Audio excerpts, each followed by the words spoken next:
Under Google, Motorola is gearing up to go back to school. But how will the Moto X stand out from a crowded class of smartphones? In the tech industry, Motorola has historically developed great technology in the early days of a growing market, only to be disrupted by younger competitors later on. For example, in the 1970s, while the Motorola 6800 was facing off against the Intel 8080 in the high end of the computer chip market, a few disgruntled Motorola engineers left the company and created the famously inexpensive and hugely popular MOS 6502, helping launch the PC revolution and video game console industry, forcing Motorola to drop its prices. In the early 1980s, Motorola introduced the first commercial cellular device. In 95, the first two-way pager. But by 98, right when cell phones made up 2/3 of Motorola's revenue, Nokia passed them up to become the biggest mobile phone company. And finally, while Motorola kept innovating during the feature phone era, by the time Apple kicked off the smartphone era and Samsung and HTC put it into high gear, Motorola officially lost its innovation crown in the mobile industry. But this gave Google the chance to own the complete package. Online services, software, and now Motorola hardware. Facing a crowded smartphone industry, in this 12th episode of Phone Wars, let's see how the Moto X stands out in 3 innovative ways. If you or someone you know needs a new phone, Phone Wars is the best series on YouTube. Over the past year, Google has been busy getting Motorola back to its roots. Unlike the Google Nexus program where devices are sold near cost, Google is running Motorola as a truly independent business with its own profit and loss responsibilities. What this means for us consumers is, rather than sell the hardware on razor-thin margins, for example, the next video will be about the second generation Nexus 7 tablet, the Moto X is launching at standard flagship prices. Motorola needs to pay for its own future innovations. The premise behind the Moto X: the phone that you design works around you. Innovation number 1 is the first thing that most people will notice. The design can be uniquely yours. Well, almost. You can customize the back, the front, the accents, engrave a message, choose either 16 or 32 gigabytes, pick a custom wallpaper, pre-sync it to your Google account, select custom headphones,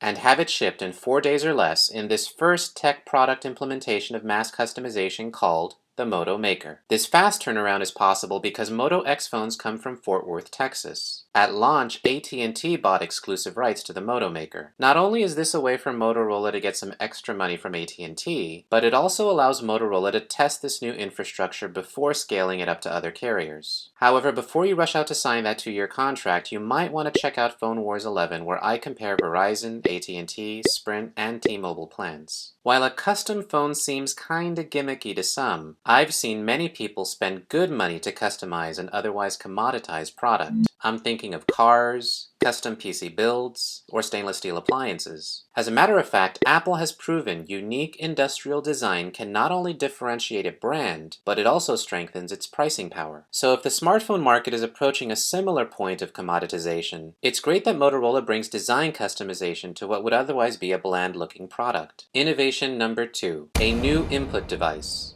your voice. Since June 29, 2007, capacitive touch has become the primary interface for smartphones. The Moto X takes things to the next level. It pulses alerts and notifications, eliminating the need to touch the screen. And going a step further, Motorola completely eliminated touch from other parts of the user interface. After training the phone to your voice, the Moto X filters out background noise so it reacts to your voice even if the screen is off. You can set up reminders, set up alarms, place calls, or get directions. By doing away with the need to physically press a button, Motorola has physically untethered the phone through hot wording. Click the box or links below to watch Google's preview of hot wording for its Chrome browser on desktops and laptops in my Google I/O 2013 summary. Okay, Google.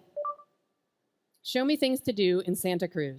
This functionality can be really useful while driving, walking the dogs, or in other situations where your hands might be occupied. The minute I saw this feature, I thought to myself, how'd they do that? Wouldn't a processor running in the background kill the battery? This brings us to innovation number 3, better battery life. The secret sauce is the unique X8 architecture. Let's break it down. While the Moto X does have a mid-range dual-core CPU, the Adreno 320 GPU boosted by software optimizations pushes graphics performance ahead of the pack. And in terms of battery life, this trade-off actually makes sense when you consider that GPUs use less power than CPUs. See Chip Wars 14. I should point out, you may have noticed over the past couple years, some Android OEMs have been competing in a gigahertz race. Let me digress a bit. Back when the PC wars were raging, some enthusiasts believed the best way to judge performance was by comparing clock speeds. So most of the marketing focused on megahertz, ignoring actual real-world performance. Turns out, it's not that simple. Vendors can also boost performance by tweaking the architecture, but most people still focus on clock speeds. This type of thinking is known as the megahertz myth. Even Intel's Pentium lineup focused on clock speeds until they embarrassingly hit the 4 GHz wall in 2005. So now Intel focuses more on reducing power and heat with its core lineup of processors. Fast forward to today, the mobile industry is going through the same growing pains. But increasing clocks, or increasing the number of cores, can be a bigger problem for mobile devices. Battery life gets worse, phones get hotter,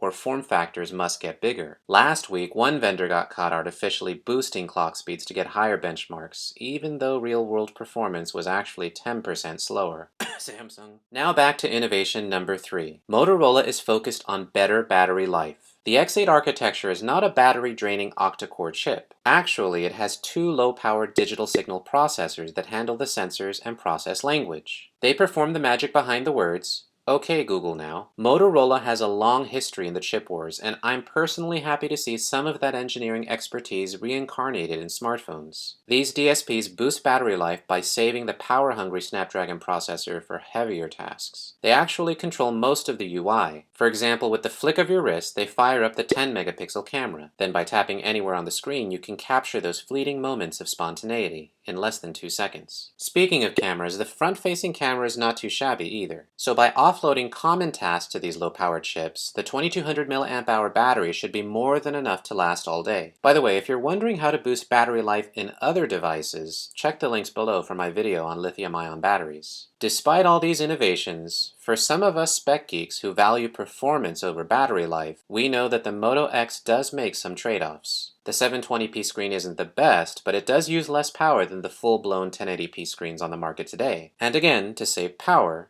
instead of a quad-core chip, the Moto X has Crate 300 dual cores. So while other phones push higher performance with cutting-edge screens and processors, the new Motorola, under Google, is seeking balance. It's important to consider how these trade-offs might result in an overall better smartphone experience for most people, especially people who aren't phone geeks. The PC industry learned long ago that when performance starts hitting physical limits, the surviving companies figure out new ways to compete on design, efficiency, and overall user experience. I think the same thing is starting to happen with smartphones today. The Galaxy S4 introduced new input controls and camera features, and the HTC One tweaks the UI while focusing on great-sounding speakers. So rather than compete on performance, the Moto X brings mobility back to the smartphone by focusing on battery life and a hands-free interaction, all wrapped in a custom phone designed by you. So if you'd like to support the channel and order the Moto X, check the Amazon links below and make sure you're getting the best deal. Now's the time where I personally thank all the most recent subscribers.